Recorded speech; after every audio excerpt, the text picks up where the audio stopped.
快点，马上到了。就是这，赶紧吧。谁大半夜扰我清梦呢？不会这么倒霉吧？嘎了还要被抄家，还有人敢大半夜来刨墓啊？向暖不理解这俩货大半夜的为什么来这荒山挖他的家。要是盗墓的，那这两货可要白干了。他穷的就剩下那口棺材了。不过光看挖坟太枯燥了，来给你们助助兴吧。向暖看了那俩人一眼，而后从跟前飘过。我们把小妹埋进去，真没事吗？帽子叔真的找不到这里吗？男人动作一顿，说道：我昨天赶集回来，正好看见这里在挖新坟，咱现在挖开，把小妹放进去，不会有人发现的。你听我的，不会错。挖，赶紧的。小妹，别怪哥哥心狠，不这么干我就得搭进去。居然是埋尸现场，怪不得大半夜的来刨我的家呢。这算盘打的这真精啊！他们只要把人跟他埋在一起，帽子叔叔找不到人，更不会有人怀疑一个新坟里又多添一个人。那这可怜的孩子多半就要被当成失踪人口处理了，这两人就能逍遥法外了。现在是1975年，嘎人是直接能判枪决的。向暖来到小姑娘旁边，他不知道小姑娘遭遇了什么，才被这两王九蛋弄嘎，现在还要送来给他作伴。不行，卧榻之侧岂容他人酣睡？生前买不起房子就罢了，嘎了还要跟人合住，这日子太惨了。上一世，向暖大学毕业，开了某宝小店卖家乡产品，每天睡得比狗晚，起得比鸡早，一打开软件就是亲爱的，临走还不忘给个么么哒。结果公寓消防不过关，一场大火把他送到了196，并被某宝系统绑定。重生后第一个身份是放牛娃，好不容易适应了这穷苦的生活，结果给大队放牛的时候毫无预兆的被牛给顶死了。第二个身份是给大队喂猪的，他也不知道刚下载的母猪具有攻击性，于是在喂猪的时候也不知道怎么的就被母猪给就这样重活6次，也嘎了6次，还一次比一次惨。他看着还在那撅着屁股挖坟的夫妻2人组，又看了一眼躺在地上的小姑娘，这是老天爷要降大任于我了吧？新鲜的身体都快递到家门口了。于是他猛然站起身，一手放在腹部，一手五指张开高举头顶，无声的喊着：赐我力量吧，新月。进入这具身体后，他也没立刻起来，而是慢慢的接受这具身体存储的记忆。原主叫陶向暖，是个没了丈夫、活泼没了才过头期的18岁命硬小寡妇。哥哥和嫂子为了争抢丈夫在运输队的工作，与原主发生争执，被哥哥推到撞在桌角，把脑袋磕破，晕了过去。两人不但不救，眼睁睁看着小姑娘失血过多没了生命，等天黑才背到这来，打算来个毁尸灭迹。向暖决定给小姑娘报仇，先炸个尸热闹下庆祝她重生吧。他慢慢坐了起来，狠狠地盯着两人。陶来宝起身休息，却从余光中瞥到什么东西的一瞬间，汗毛从后背窜到头皮，他僵在那一动不敢动。陶来宝，你别偷懒，赶紧挖，挖好了咱还能回去睡个觉，明早还要出工呢，这些工具也要还回去。陶来宝想说话的，但害怕让他根本说不了话，只剩下牙齿。高秀文一开始不明所以，看到丈夫惊恐地看着某个地方的一瞬间就明白了什么。她不想回头的，但就像是有一股力量强逼着她扭头似的。嗨，两位亲辛苦了，么么哒。安静了3秒钟后，一道凄厉的女声响彻整个荒山。小妹，哥错了，饶了哥这一次吧，我错了。陶来宝，你害得我好惨啊！小妹，我错了，我真的错了，你就饶了我这一次吧。向暖指了指高秀文，是他教唆你的。对，都是你嫂子教唆我的。小妹，我是你亲哥哥，怎么会对你下手？都是被这娘们挑唆的，我在气头上不小心才造成的，我不是故意的啊。小妹，你就饶了我这一次吧。小暖，你别听他胡说，是他动手推的你，你还记得吧？跟我没关系的呀。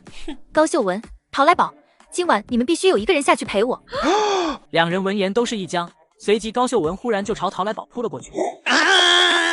陶来宝，你不是人，都这样了你还诬赖我，明明是你动手推的小妹，害她撞在桌角，她才嘎的，你该给小妹陪葬。陶来宝被娘们打了好多下，才一把将高秀文掀翻在地。要不是你一天到晚在我耳边说陈国栋那工作1个月就有60-70，我能把小妹喊回来，不喊她回来就出不来这事。那我是为了谁？我还不是为了这家，为了咱儿子。你就是为了你自己。当初陈家老婆子来求小妹嫁过去的时候，也是你教唆我非要找陈家要彩礼钱，才答应他们拿小妹去冲洗的。陶来宝似乎是有意把这些话说给向暖听。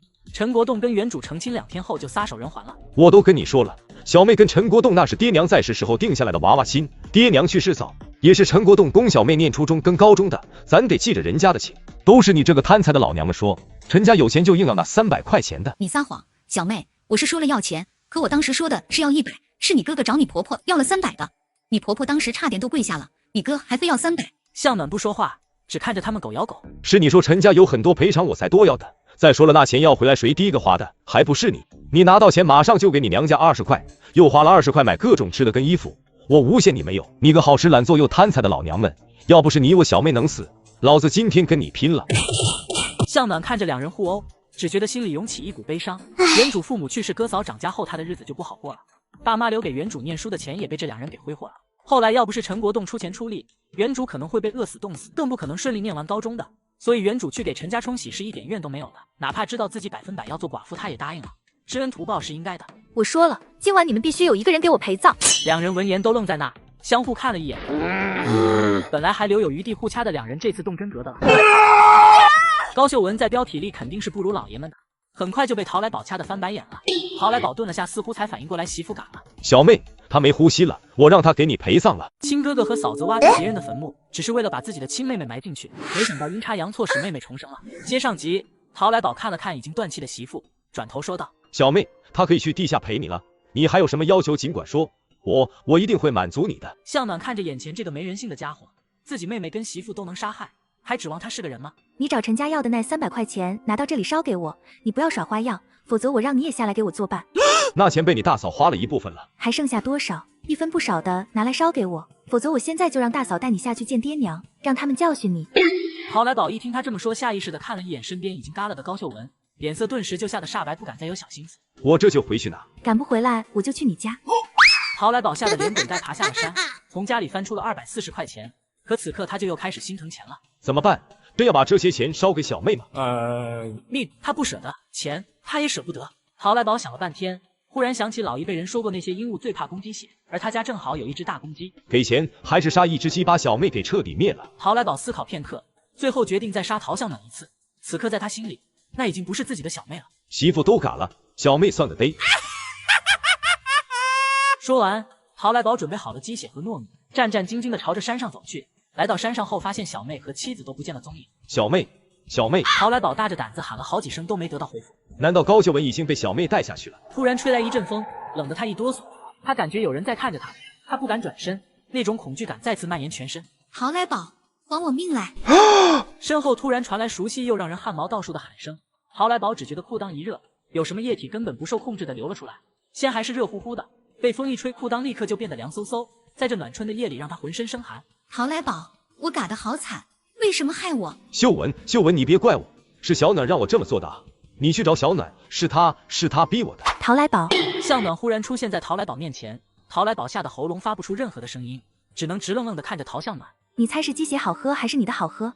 我听说只要喝了人血我就能起死回生，尤其是直系亲人的血。哥，你就让我喝一口吧，就一口，求求你了。说着陶向暖就朝陶来宝脖子扑了过去，陶来宝吓得尖叫一声，晕了过去。呸呸呸，多久没洗澡了，差点给我熏吐了。陶向暖把高秀文拖了过来，他没嘎，只是被陶来宝掐得进入昏迷状态了。但是能不能等到别人来救他，就看他的命了。他从陶来宝口袋里翻出了那240块钱，又把鸡血倒在了高秀文的身上，把自己的脚印全部抹除后离开了现场。陶向暖一路来到了杏花公社5大队，找到了大队长家。丫头，怎么这个点来了？三叔公，你可要替我做主啊！陶三爷的大儿子陶大柱问道。暖丫头，咋了这是？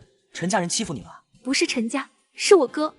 向暖哭着把原主被陶来宝夫妻俩喊他回去，最后自己被打昏过去的经过说了一遍。我醒来的时候就发现我在山上，旁边的坟被挖了一半，我又看到我哥掐着我嫂子的脖子，说什么要让我嫂子下去陪我。我当时根本动不了，也不敢动，我怕我哥发现我没打再杀我一次。后来我迷迷糊糊又失去了意识，再醒来就看到嫂子躺在旁边不动了，我害怕极了想跑，可这个时候我哥又回来了，手里还端着什么东西，他就跟疯了一样把大嫂拽了过去，还说要把大嫂跟我都埋进去，一了百了。陶三爷家的众人都惊呆了，向暖说得很清楚，院子里的人没一个怀疑他在说谎。我在睁眼的时候就看到我哥也不埋大嫂了，他就跟疯了似的跪下喊饶命，还说什么让大嫂饶他一命，然后就拿了个碗大嫂身上泼了什么东西，嘴里还喊着灭了你们。然后我也不知道过了多久，我在睁眼的时候我哥已经躺在地上不动了，我不敢动，等了好一会儿都没动静，这才赶紧离开呢。三叔公、三奶奶、堂叔、婶子，我差点就嘎了呀，差点就被我哥埋了呀。陶向暖知道陶来宝醒来肯定要说他是脏东西之类的话，所以他要先给众人打个预防针。他就是要双管齐下，不但要坐实陶来宝感人的事实，还要把他无法说清楚的事情往灵异事件上引。陶三爷知道了事情的严重性，当下顾不得还是半夜，就对大儿子说道：大柱，你赶紧骑上大队的自行车去镇上报案，我喊几个人去山头看看，你把公安直接往那边带就行。老大媳妇老二媳妇，你们帮着你娘给暖丫头清理一下，我带人先过去看看。陶三爷喊了几个村里的干部，包括妇女主任，一起一路小跑的来到了向暖说的那个山上，场面一片狼藉，两个人躺在地上，吓得几个村干部不敢再看第二眼。三奶奶、大婶、小婶，我昨晚就没回去，家康肯定急了，他又看不见，我想先回去，你这个样子行不行啊？你这流了这么多血，可不是闹着玩的。要不我让老大媳妇送你。不用了，我已经缓过来了。三叔公那边要是有结果了，或者公安同志要问什么，你们只管让他们来找我。向暖走到家门口，就看到了门口坐着个小孩，手里还拿着一根竹竿，面朝他这个方向看。家康，嫂子，你是不是不要我了？你一晚上都没回来，我害怕。陈家康跟原主关系也不错，哥哥去世后，他对这个嫂子更加依赖了。我去娘家了，有点事耽搁了才回来，不哭了。嫂子做饭给你吃。嫂子，二叔来了。他来干嘛？肯定是想要我哥那个工作。向暖想起来了，陈二叔自从陈家栋走了，就惦记上了他留下的工作了。原主婆婆还在的时候，他就来要过，大概是他迟迟没给回复，这老崽子急了，这是要联合族人来给他这个小寡妇施压力了。哼，为了这个工作，我差点被自己哥哥给埋了。你又来抢这份工作，看我怎么收拾你们！续接上集，为了丈夫的工作，陈二叔联合族人来给我施加压力，可我早已不是当初那个受人欺负的小大大了。刚出门，陈二婶就对我吼上了：“这太阳都晒屁股了，你才起来，家里没个长辈管着确实不行。”几位都吃了吗？谁跟你一样睡到太阳晒屁股才起床？我们早吃了。向暖一家大人都没了，只剩下向暖活瞎眼的陈家康，所以小队没有安排他们上工。家康啊，你吃了吗？陈二叔慈祥地问道。陈家康没有回答，他知道二叔为了这份工作想把他也要带走。队长，两位叔爷，我一定会把家康养大成人的，这样我才对得起我去世的大哥大嫂，跟我那命苦的大侄子。说着，陈二叔抹起眼泪来。你们都吃饱撑着了才来的呀？那我跟家康还没吃呢。天大地大，吃饭最大，有什么事等我们吃完了再说吧。说着，向暖带着陈家康来到厨房，把刚刚做好的鸡肉盛了一大碗递给家康。嫂子，这太多了，我吃一点点就好了。这只鸡很大，锅里还有很多呢，赶紧吃吧。你正是长身体的时候，营养得跟上，咱不多吃点，等下被二婶给抢了去了咋办？陈家康一听有道理，赶紧大口的吃了起来。陈二婶估摸着家里没啥吃的，正好借机跟队长说陶向暖没法给陈家康吃饱，总饿着孩子，这样他就可以顺理成章的把陈家康接回家，陈家栋的工作也就名正言顺的到手了。陈二婶来到厨房，看到两人在啃鸡肉，眼睛都直了。自己都好久没吃肉了，伸手就要拿家康碗里的鸡肉。哎呦，二婶，你不是吃撑了才来我家的吗？多大人了还抢小孩碗里吃的，你可要点脸吧？你怎么说话呢？没大没小，真是没教养。我这不是看他这满满一大碗的，怕吃不掉浪费吗？家康啊，二婶帮你吃一块呀。二婶，你是不是不知道不要脸3个字怎么写呀？回头我免费教教你。看来你最近活得太滋润了，非要逼我骂你几句，你心里才很舒服些呀。陈二婶闻言愣了半天，才反应过来，这个之前从不敢吭声的小寡妇在骂自己，顿时气得不行。你个有娘生没娘教的小搭搭！陈二婶话还没说完，陈家康扯着嗓子喊道：“队长，二爷爷、三爷爷，二婶她抢我碗里的鸡肉，还骂我有娘生没娘养。呜呜，这鸡肉是我嫂子好不容易才弄来给我补身体的，她自己都没舍得吃一块，二婶抢不到就骂我。呜呜。”陈二婶老脸红的不行，尴尬的辩解道：“你这孩子，二婶哪里就抢了？我都说了是看你碗里那么多就想着尝一块，我也没骂你，我骂你嫂子呢。多就要给你尝一块啊？那反正你家粮食那么多，我跟家康是不是也可以搬一袋过来吃啊？”几人来到院子里，向暖给几位长辈解释道：“这不看家康许久没吃过肉了吗？我就心疼，弄了半只鸡给他补补。我虽然才嫁过来不久，那也是长嫂如母，以后只要有一口肉，我都要给他吃的。”此时，小队长终于发话了：“小暖啊，我们今天来是想跟你商量商量家康抚养的问题。你二叔呢，家里人多，挣的工分也多，养家康不在话下，所以我们决定了让家康去他二叔家。”小队长看了一眼向暖，停顿了一下，说道：“但摸着良心来说，我们也不能耽误你这大好年华。所以啊，你也不用为了家栋守着，以后该结婚就结婚，家栋肯定也希望你能再找一个。”向暖不说话，就看着队长。队长被他看得有些尴尬，逼寡妇改嫁，这传出去了是要被唾弃的。要不是陈二才给了他20块钱，他才不愿意趟浑水呢。见队长不说了，陈二才立刻接话道：“小暖，二叔这也是为你考虑，你还这么年轻，当初我大嫂让你嫁过来，我就很不赞同，这不是祸害人吗？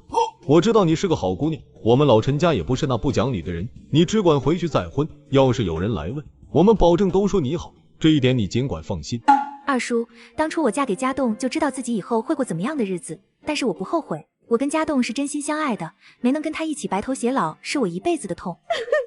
我答应过他不会让这个家散，也答应过婆婆不会让家康寄人篱下。至于你说再嫁的问题，虽然你是家栋二叔，但你毕竟是个男的，跟我聊这个话题不合适，而且这是陈家大房的事，大房还有家康在，所以我以后的去留也轮不到你们二房插手过问。不等陈二叔说话，向暖又问：“撇开我的问题先不谈，你们口口声声说要把家康接你们家，那我问你们，你们会带家康去治眼睛吗？”陈二才被问住了，他从没想过这个问题。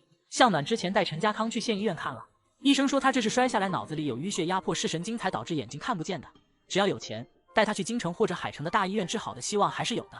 小暖，我家人多挣的工分不少，但吃的也多，养一个家康已经很艰难了，这治病。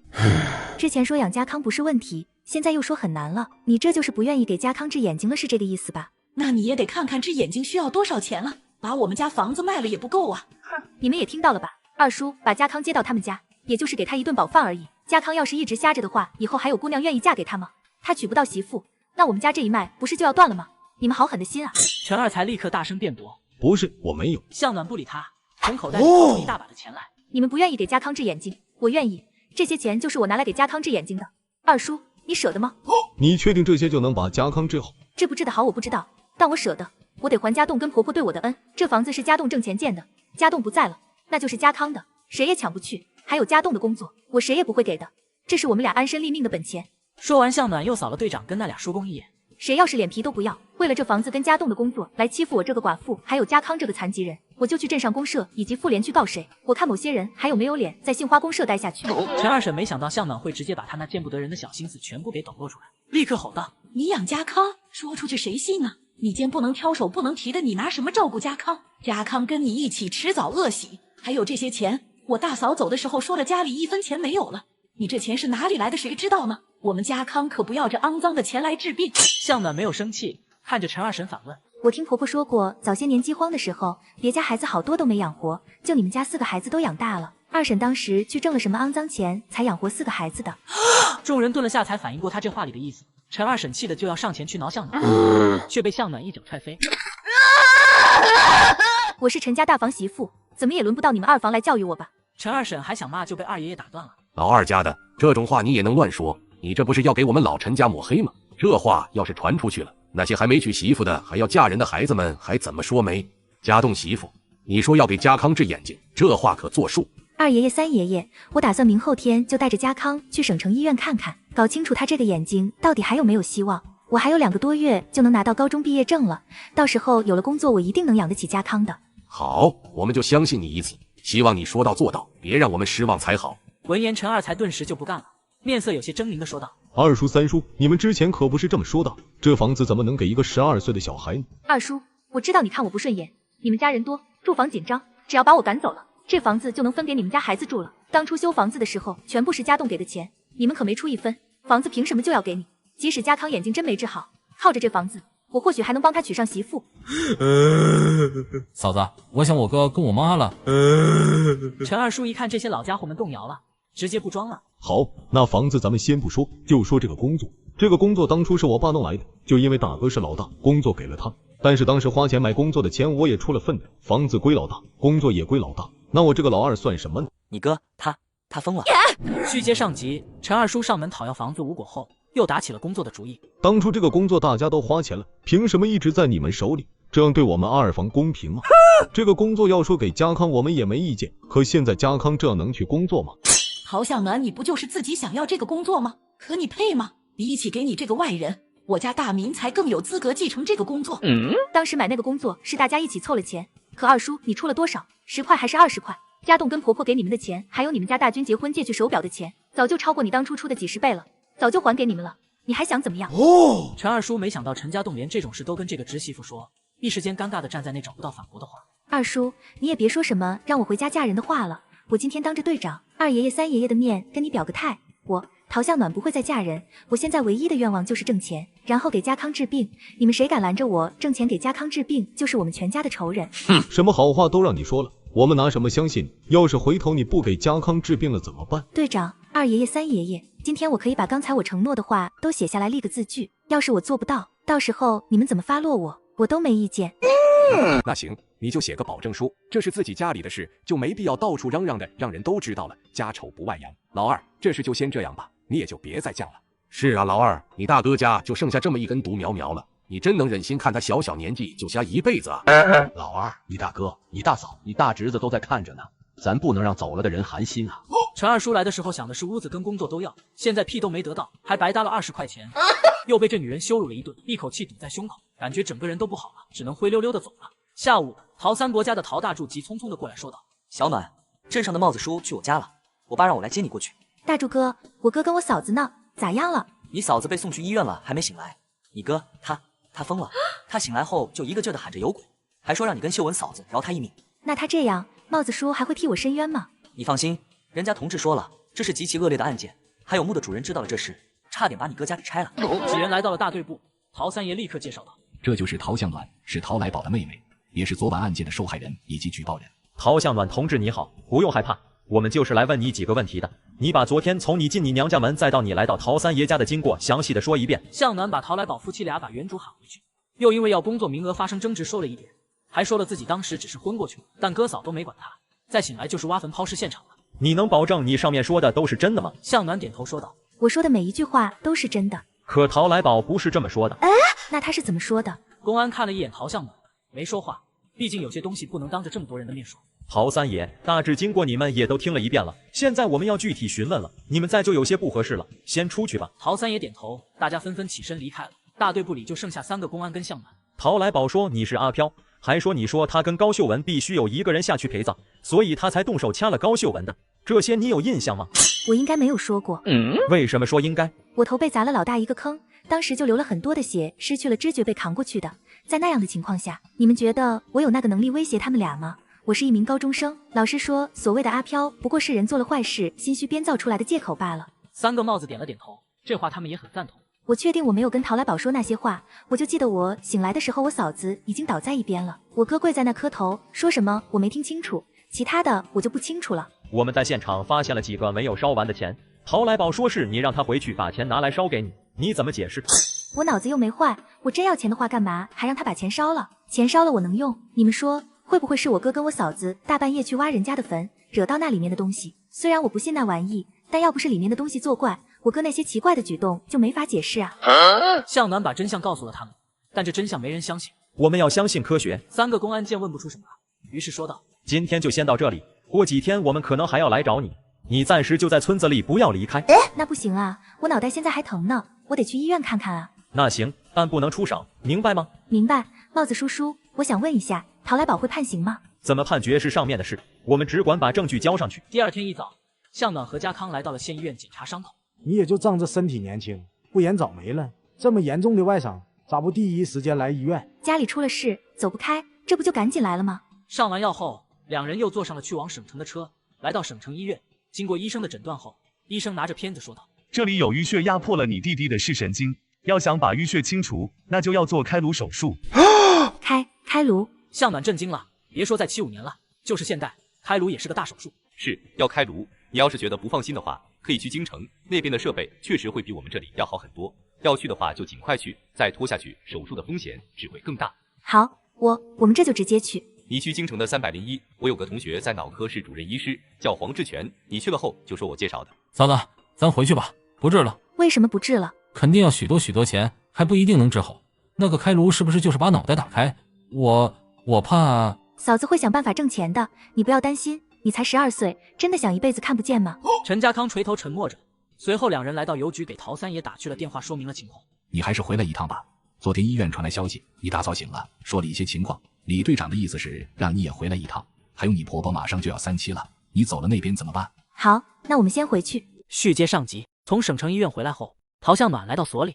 昨天我们接到医院电话，高秀文已经苏醒了，有些细节可能需要跟你核实下。好，你问。高秀文这边已经招认了，嘎你是无心的，但是他们以为你洗了，所以才……这点我不认同。如果他们当时就以为我嘎了，那为什么我现在又活生生的站在这里接受你们的问话呢？帽子叔哑口无言。我知道这个案子存在很多诡异的地方，他们又是我的兄长嫂子，我也很难置信，他们居然不救我，就这么看着我躺在那。高秀文同志说是因为害怕。我不害怕吗？我被自己的兄嫂打伤，头破血流，他们都不喊人救我，我当时也以为自己洗定了。他的口供我们也不会全信，所以这才喊你来问询的。还有一点，他的口供跟陶来宝一样，说你就是那个阿飘，说要带一个下去偿命，所以他们夫妻2人才打起来的。我要有那个本事，说一句不该说的话，我当时就让他们偿命了。是，这都是无稽之谈。陶向暖把受害者的身份牢牢抓在手里，他也没有任何的动机。公安那边判断来判断去，都觉得这是有点玄乎。回来的路上，刚好碰到去接他们的陶大柱。哎呀，我来晚了，快上来。大柱哥，又麻烦你了。家康的眼睛医生怎么说的？最好去京城，要做开颅手术。啥是开颅？就是把脑袋打开。啥玩意？把脑袋打开，人还能活？只要手术成功，肯定是能活的。乖乖，这些医生可真厉害。第二天，大柱哥又来喊向暖。小暖，高秀文的娘家来人了，叫你去商量一些事情。向暖犹豫了一下，还是答应了。高秀文虽然没嘎，但估计也要坐牢，最少也要判个1-2年。那我哥呢？我听李队长的意思是他的性质比较恶劣，对你是无益，但嘎你嫂子是主观性质，得做个10几20年都不一定。向暖没说话，高秀文没洗。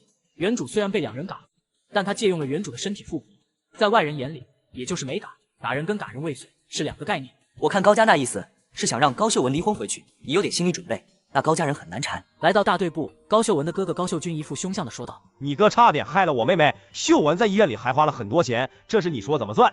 你问我怎么知道？哟呵，他是你哥，不过你问谁？那我这个受害人是不是也要跟他要个说法？高秀文是陶来宝老婆，而且打我这事他们俩都参与了，我问你要说法行吗？谁让你是他哥呢？高秀军被他对了的哑口无言。你不想管那可不行。那你冲我吼也没用啊，我都嫁人了，你找我要赔偿也挺没道理的。再说这件事完全是他们夫妻俩造成的，我是受害者，你犯不着冲我吼，我都没找你们要赔偿，已经仁至义尽了。一旁的高家姑姑不讲理的吼道：“你凭什么找我们家要？当初是他们俩一起打的我，也是他们俩一起把我扛到山上，准备偷偷埋了，打算一了百了的。你说我凭什么找你们家要？是我哥是凶手，但高秀文也是打我的帮凶，那你不是没嘎吗？”向暖看着那姑姑冷冷的问：“我没打他就不要负刑事责任了吗？我没打他做的事就能抹去了？按照你这个逻辑，那我是不是可以打得你头破血流也不算犯罪？反正你也没被我打死呀。”都别吵了！陶三爷喊了一声：“想要谈就冷静下来好好说，不想谈就给我回去。”上午李队长给我打电话了，说陶来宝已经被送到了劳改所，可能要坐15年以上的牢。高秀文是帮凶，后来又变成了受害人，但估计也要坐3、5年的牢。陶三爷说完，双方的脸色都不太好看。一旁高秀军的一个伯伯说道：“两家发生了这样的事情，日子肯定是没办法在一块过了。今天我们来是受秀文所托，要离婚。陶来宝这一辈子是完了，但秀文3、5年后出来也不满30岁，他不可能给陶来宝守了。离婚我们没意见。”说话的这位是陶二爷，陶家有弟兄3个，陶向暖的爸是老大。现在找你们来商量的是陶天祥的问题，那夫妻俩坐牢了，孩子归谁管？向暖低着头，谁也没看。高秀军说道：“要我们收养也行，那陶家的房子都归我们。”那是不是谁养小天祥，谁就能要那3间屋子？那我们也愿意啊。陶天祥是我们陶家人，那就该由我们陶家来养。那不给我房子，我凭啥白养他？因为他是你亲妹妹的孩子。我连自己家的孩子都快养不活了，还怎么养妹妹家的孩子？那边还有一个亲姑姑呢。高秀军又把矛头指向了向暖，向暖依然低着头。小暖，你到底是天祥的亲姑姑，这事你也发表下看法？我没看法，我一个出嫁女，丈夫婆婆都没了，还要照顾一个瞎眼的小叔子，我没能力也没精力再养一个孩子。再说了，他虽然是我侄子，但他爸妈还差点把我嘎了。我不是圣人，做不到心里一点疙瘩没有的把人养在身边。那亲姑姑都不养，我这个亲舅舅也不可能白养那孩子。陶来宝害我妹妹坐牢，房子就算是赔偿我妹的，陶天祥我们也养大，这样不就行了？你想得美。那房子是陶来宝的，你们有什么资格拒绝？房子肯定是不能给的。至于天祥，他是大哥唯一的血脉了，我同意他们2人离婚，但天祥不能被带走。小暖，那也是你爸妈的房子，你也说句话。我倒是有个办法，你们看可行不？我娘家那房子还算不错的，回头可以把那房子租给城里来的知青，房租就做陶天祥的伙食费，多少也有点钱。他去哪家吃，那个月的房租就归谁收。等我找到工作了，我再1个月给个2块钱，也算是补贴养天祥的。你们觉得这个办法怎么样？陶三爷想了想，觉得这个建议能操作。孩子，难为你了，那就这么定了，婚可以离，孩子跟房子都不能给，这房子是要留给天祥的。那我妹妹就白遭罪了。哼，你们高家的女娃娃11年前就嫁到了我们陶家了，跟来宝是打断骨头连着筋的夫妻，2口子还没离婚，你妹妹现在还是我们陶家人呢，还轮不到你们高家人在这里喊。第2天，陶大柱过来告诉向暖判决书下来了。这么快就判了？听说是新来的公社领导拍板的，说这个案子影响太坏了，不还有些神神叨叨的吗？再加上证据都足，就赶紧判了。陶来宝被判了18年，就是精神不太好，神神叨叨的，能不能熬个18年谁也不知道。高秀文被判了2年。那你什么时候再出发去京城？明天就走，大夫说多拖1天危险就大一点。小暖，你想过没？做那个开颅手术，万一失败的话，家康还能活吗？一辈子看不见总比没了命好啊。续接上集，陈二婶在地上一哭二闹三上吊，想到工作房子马上是他的，越想越兴奋。向暖觉得火候差不多了，满脸无辜又可怜的问：“你们到底在说什么呀？什么傻子？我怎么听不明白？”你还想狡辩？我们都知道了，你觉得你能瞒得下去吗？我瞒什么了？你把家康骗去京城，说什么给他治眼睛，结果你让人把他脑袋给打开了，是不是真的？社员们呐，你们说这人的脑袋都被打开了，还能有的活？就算活了，那还能不傻？你安得什么心，以为我们不知道吗？那你说说我安了什么心？你不就是想要我们这祖宅吗？只要把家康弄成了傻子，控制在你手里，那这个房子不就是你说了算吗？二婶一大早带着一家人来我这满嘴喷粪，怎么？你们家粮食吃完了，所以全家都吃了屎啊？陈大明一听上前就要动手，忽然一个人冲出来，一把将陶大明撞开。你们要干什么？我不许你们动我嫂子！众人看着忽然冲出来的陈家康，都愣在那。嫂子，我头疼，头好疼，肯定是刚才被三哥给震伤了。家康，你没事吧？嫂子花了那么多钱才让你重见光明，你不能洗啊！一旁的二爷爷走过来问道：“家栋媳妇，家康没事吧？”二爷爷，你们可要替我跟家康做主啊！人家京城里的军医大夫在三叮嘱，不能碰着磕着，更不能被人撞。我二叔一家这是见不得我们好啊！带着这么多人来，我们家给我泼脏水不说，还把家康打伤了呀！我这次去京城，把能借的人家都借了，我现在实在是拿不出多余的钱再带他去看脑子了呀！二爷爷听到这么一说，也羞愧的低下头。他一早就听陈二媳妇说向暖把家康治成了傻，他也就相信了，所以和三哥都来找向暖算账。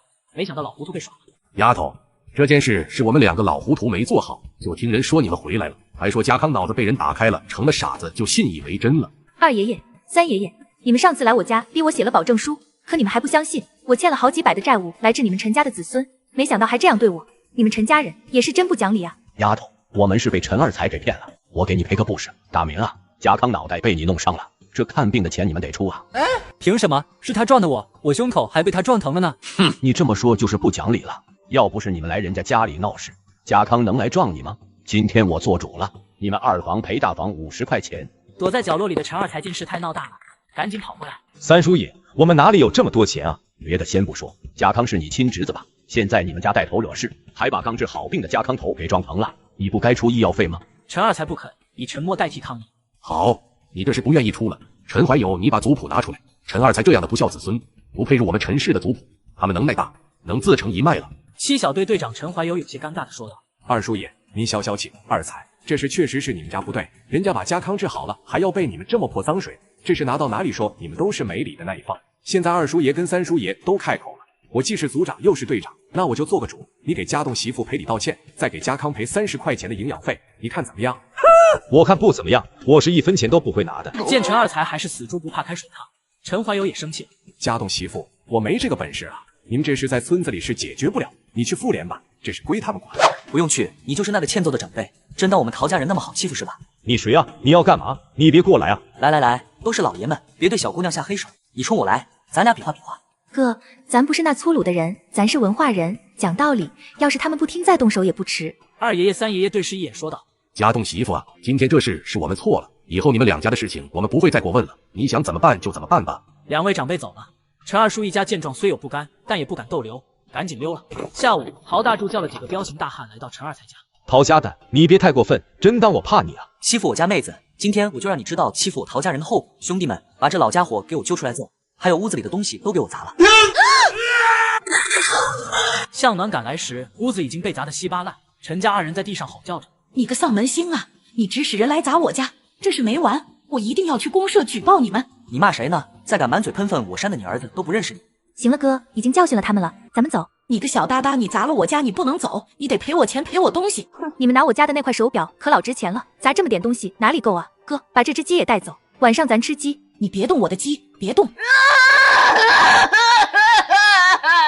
家康，嫂子晚上给你炖鸡吃。太好了，我去捡点柴火来。你这几天别出门，咱上午才说陈大明给你撞的脑袋疼，这会儿你就出门搂柴，那不是告诉别人咱们上午在撒谎吗？可二叔他们也不赔咱钱啊，还做样子干什么？管他的呢，反正你得在家休息个4、5天，不许出门，咱不能落人话柄。还有中药你得喝起来。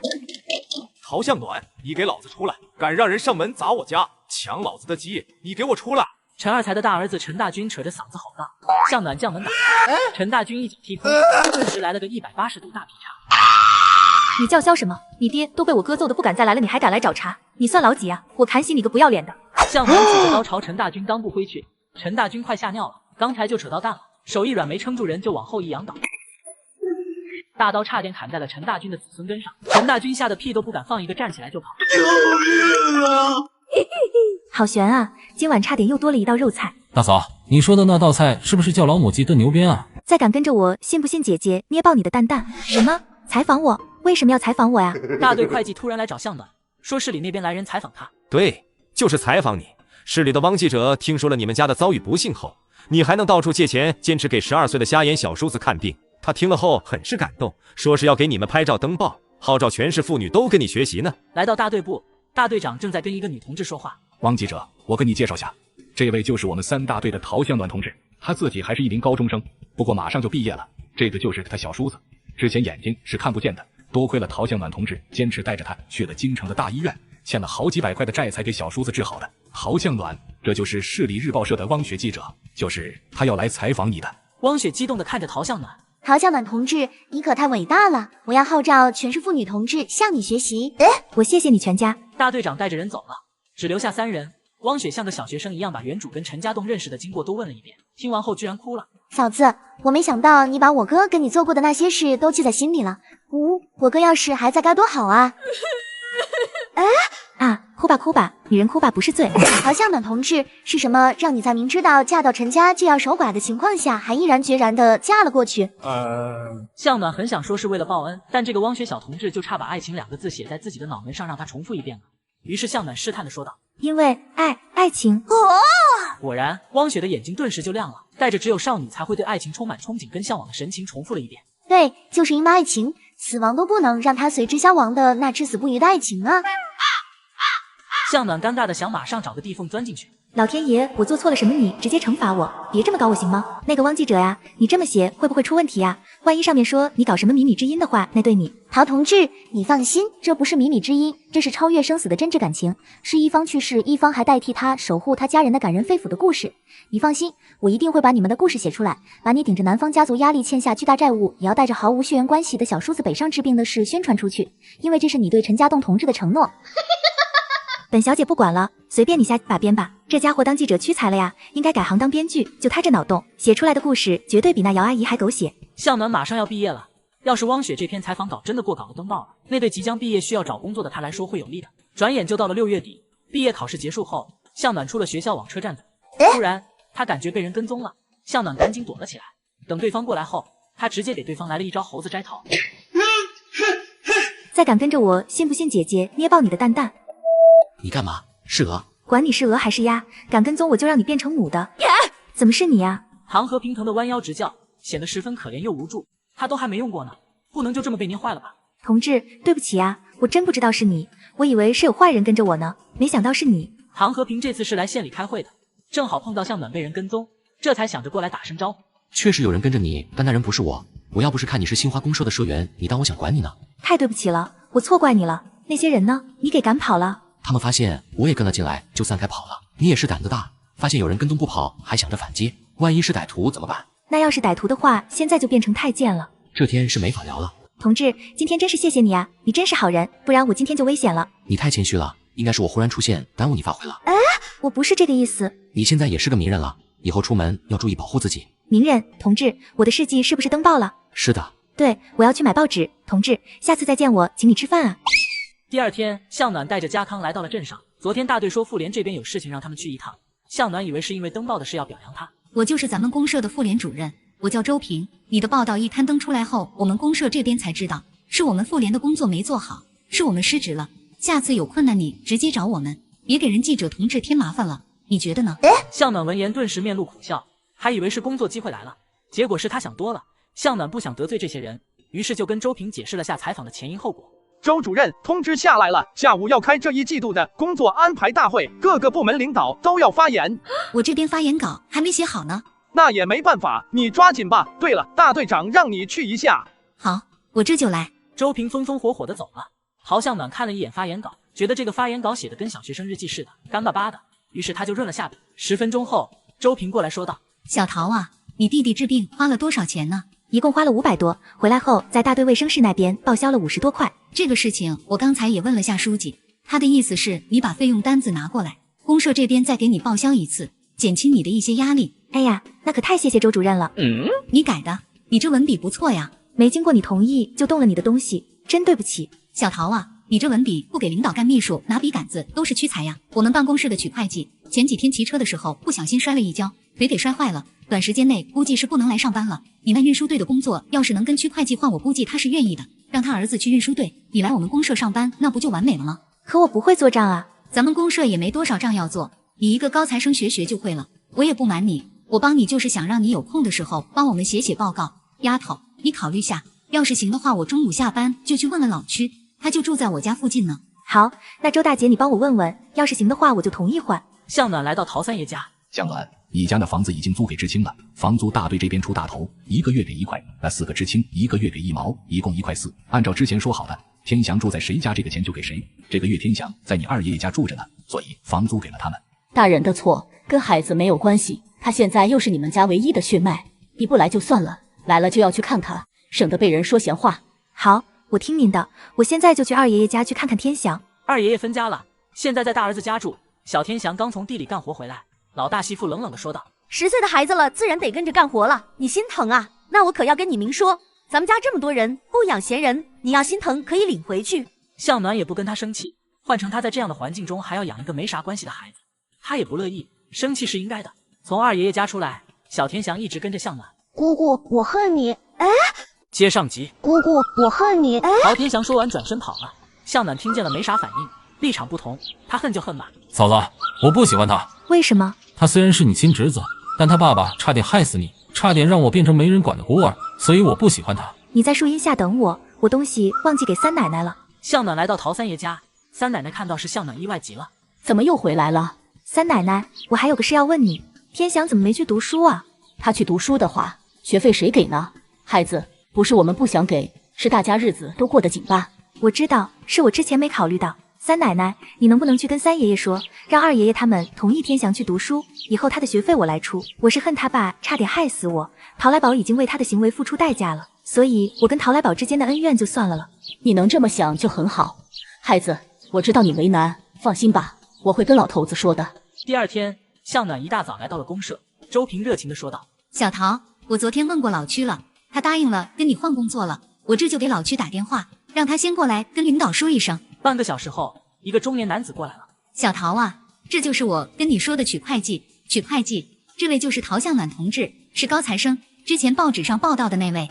小陶，你跟着曲会计一起，先去见见领导，领导没意见，这个工作就算搞定了。两人来到公社大领导的办公室，曲会计一脸谄媚地说道：“唐书记，这是小陶，是高中生，我想让小陶代替我的工作，您看。”唐和平听他说完后，将目光看向陶向暖。陶向暖此时也看清了眼前这个人的样子，顿时惊呆了。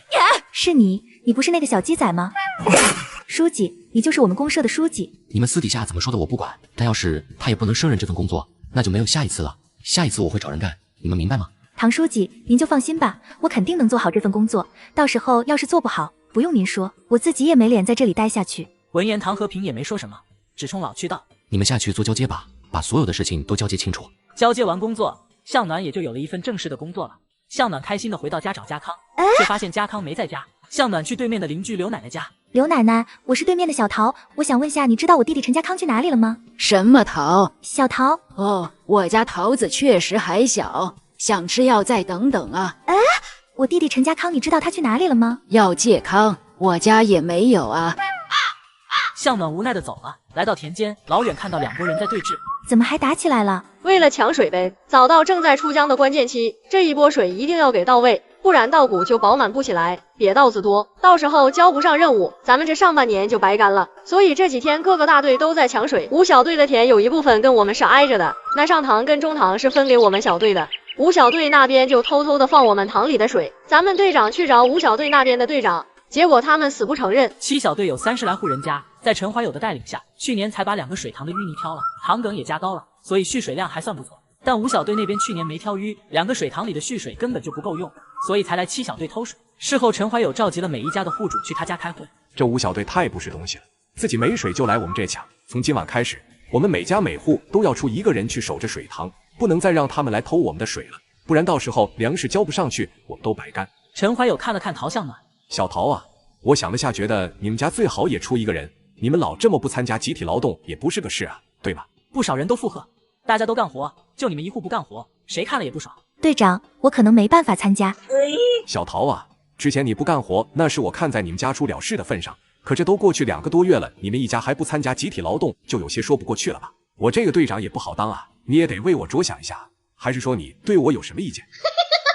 队长，我对你没什么意见，只是我要去上班了，没办法夜里守夜啊。上班？你找到工作了？我要去公社上班，我接替了公社会计的活儿，前面工作都对接清楚了，明天就正式上班了。陈怀友见他说的不像是开玩笑的，也就没有硬安排了。向暖上班后也没什么事干，现在是水稻收割的时候，下午公社的众人都回家参与劳动了。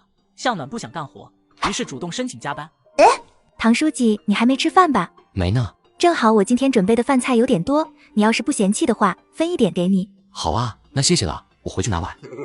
唐和平是外地调过来的，吃住都在公社。食堂师傅回家了，他已经连续3天吃的都是面条，所以看到向暖的饭菜就走不动了。陶向暖，公社账面上还剩多少？总共还有245块。唐书记眉头紧皱。作为公社会计，你觉得咱们公社还能发展哪些副业？我不知道啊。那现在想，我听说咱们公社的茶厂之前采的一批春茶都还放在仓库里。对，你有什么想法？那些茶放在那太可惜了，我这边会计的活也不多，我想出去跑跑看，要是能把这些茶叶卖了，咱们公社账面上就不会这么穷了。好，要是你把仓库里所有的茶叶都卖掉了，公社给你买辆自行车。好，那就这么说定了。第二天，陶向暖带着家康来到省城，找到了任中海医生。愈合的还算不错，但还是要注意不要再让头部受伤了，眼睛也要注意，不要用眼过度。谢谢大夫，这是我们公社茶厂采摘的第一批春茶。你们当医生的，有时候一忙起来就10几个小时，喝点茶能提神醒脑。任中海从口袋里掏出钱递给他。任大夫，我现在在公社上班了，这是公社发给我们的福利，我也不喝茶，所以就给你带来了。有工作了，那就好。在公社干什么？帮着茶厂卖茶叶呢。任大夫，送您茶叶，我是真心的，就是顺便问问，你们医院要是采购茶叶的话，能不能给我们公社一个机会？我们公社的茶都是高山云雾茶，您可以先喝喝看。这个我不清楚，既然你开了这个口，我就帮你问问我们采购部，至于结果我可不管。重生70年代，我把公社挤压的茶叶全部卖掉，成功获得一辆自行车，却遭到了别人的嫉妒。接上集，从省城回来后，陈二叔的女儿陈大芳看到了院子里的自行车，上前来质问我：“你自行车哪里来的？你谁啊？我干嘛要告诉你？你不是才上班吗？哪里来的钱买车？你是不是做了什么见不得人的事？”向暖左看右看，看到了放在旁边的扫把，二话不说抓起扫把就朝陈大芳走去。你疯了！你凭什么打人？凭你一张嘴就喷粪，不打你留着你啊！你要喷粪回你家喷去，别来脏了我家。向暖举着扫把一路给陈大芳回他家。上梁不正下梁歪，陈大芳，你再欠收拾的来招惹我，我就真给你们家点了。说着，向暖转身往后走，正好碰到了下工回来的陈二才。二叔，让你们家大芳别一天到晚就盯着我们家。陈大芳年纪也不小了吧，你也抽点时间管管她，不然就她那张臭嘴，哪个男人敢上门说媒啊？陈二才见向暖这么说自己闺女，不悦的吼道：“我们家大芳的事轮不到你来管。你以为我想管啊？可她非要贱兮兮的来招惹我啊！我这个人脾气不好，你也知道的。她要再敢来我跟前满嘴不说人话的乱放屁，就别怪我把你们家做的那些事说出去。我看到时候谁还敢娶她这么个嘴臭的东西？”陈二才知道他现在在公社上班，也不敢再惹他了。第二天，向暖来到公社，一些人在门口讨论：“这是公社花钱买的车，凭啥就给他骑啊？”“他就是刚来的新人，凭什么有特殊待遇啊？”周平看到向暖过来说道：“小陶啊，没想到你还有这本事啊！我们之前开会还都在发愁那么多茶叶可怎么办，没想到你一出手就全给解决了。”“周主任，我这也不算什么本事。”“这还不算本事，那什么算本事？我们其他人都没这本事。”妇联新来的叶云芳也夸赞道：“小陶，你可真厉害，那么多茶叶说卖就卖了，你都是怎么卖掉的啊？想想都觉得好神奇啊！就去人家单位死皮赖脸的跟人家说呗，你都不怕的吗？”“怕呀，可怕就卖不掉茶叶。而且唐书记还答应我了，只要我能把茶叶全部卖掉，公社新买的自行车就给我骑。”“还是小陶有本事啊，这才来多久啊，就能让唐书记用公款给买了辆自行车，这本事旁人学不来啊！”众人闻言脸色顿时就不好看起来，大家都明白这句话的意思。向暖呵呵一笑，直接硬刚道：“大妈，您这歪曲捏造的本事也很厉害呀！你这话是暗示我跟唐书记有什么别的关系是吗？你有证据吗？要是没证据，那我可是要讨个说法的。”“我可没什么别的意思，是你自己心虚吧？我不跟你们说了。”说完，大妈转身就要走，向暖挡住了何香菇的去路。“今天这事，您要是不给我一个说法，咱们俩的班都不要上了，直接去局子找帽子叔叔。我一个人在外面到处跑单位卖茶叶，还卖出错了是吧？”“一大早都围在这干什么呢？发生什么事了还要找帽子叔叔？”唐和平的声音从后面传来：“这位何香菇同志败坏我们名声，说我们有一腿，你说这是需不需要去所里？我一个寡妇被人这么造谣，这是不说清楚我以后还怎么上班？我身正不怕影子歪，唐书记，这种背地里说3道4的风气不严惩，那是不是以后我们女同志都不能跟男同志说话了？一说话那就是不清不楚。”向暖知道，在这个年代，女性想要生活的舒坦，就不能太软弱，这样下次他们才不敢轻易就来惹你。“我没有这个意思。”“你们俩等下来我办公室，其他人都赶紧上班了。自行车的事等下开会我会说清楚的，再有人背地里乱叫舌根子，那就别怪我不客气了，都散了。”来到办公室，唐和平看着何香菇说道：“何香菇同志，你刚才说的那话有什么证据吗？”没，书记，我错了，我就是瞎说的。你一个瞎说，我跟陶同志就要背负不清不楚的名声，尤其是陶同志，人家一个女同志不容易，你说话也要积点口德。是我错了，书记，下次再也不敢了。你不但要跟我道歉，还要跟陶向暖同志道歉。何香菇也是个能屈能伸的，立刻对向暖说道：“陶向暖同志，我就是瞎胡说的，我错了，我嘴巴欠，你就原谅我这一次吧。”唐队长，作风问题可大可小，我今天要是轻易的就原谅了他，那以后谁看到我跟别人说几句话，或者看我不顺眼，是不是都能造我的谣？那我以后还怎么在公社开展工作？唐和平点头说道：“那就扣何香菇半个月的工资，还要公开给陶向暖同志道歉。如果以后再犯，那就辞退。”随后，唐和平借着这个事情组织了一次会议。关于自行车的事情，我这里做一下解释。自行车的车票是陶向暖同志的，买车的钱是公社的。我之前确实说过，他要是那把仓库里的茶叶都卖了，那这个车就归他骑。谁要是有意见的话可以提出来，不过在提出来之前，也要帮公社解决一个大难题才行。众人都不吭声了。关于我们公社社办企业的事，之前茶厂的事你们都知道了，目前茶厂基本是停滞状态的。这样不行，茶厂需要一个管理人员，谁愿意去？底下的人都不说话，但都把目光看向了向暖。唐和平明白了大家的意思，于是说道：“陶向暖，你来当茶厂厂长，福利待遇跟副书记看齐，不用每天来公社上班，只需要把茶厂运转起来就行。下面有请陶厂长说两句。”首先感谢各位同事的信任，我一定会好好工作，努力把茶厂办好的。不过在这里，我也要提几个条件。我想成立一个农资社，这个农资社主要就是收一些山里的特产，有了这个农资社，面向7个大队收这些干货，这样也能提高7个大队的整体收入，这样他们也就不用每次花钱都要找公社伸手了。副书记程宝林质问：“你收来的这些东西能保证卖得掉吗？本钱又从哪里来？”这个我不能做保证，任何事情都有风险的。至于您说的本钱，我也没有。程副这边有什么更好的办法或者要补充的吗？我没有什么要补充的，陶同志说的挺好的，我们会全力支持的。散会后，陶向暖写了一份详细的农资战计划找到唐和平。唐和平看完后点头说道：“行，你放心去做，我们杏花公社就靠你了。”向暖看着眼前这个摆烂的咸鱼，没好气的说道：“你是书记，我是书记，怎么这些活都我干了？那你干什么？当个吉祥物啊？能者多劳吗？那你的工资怎么不多分点给能者呢？唐书记，你这样的状态让我对杏花公社的未来很是担忧啊！您这样下去，大家伙都有样学样，那杏花公社还有未来吗？”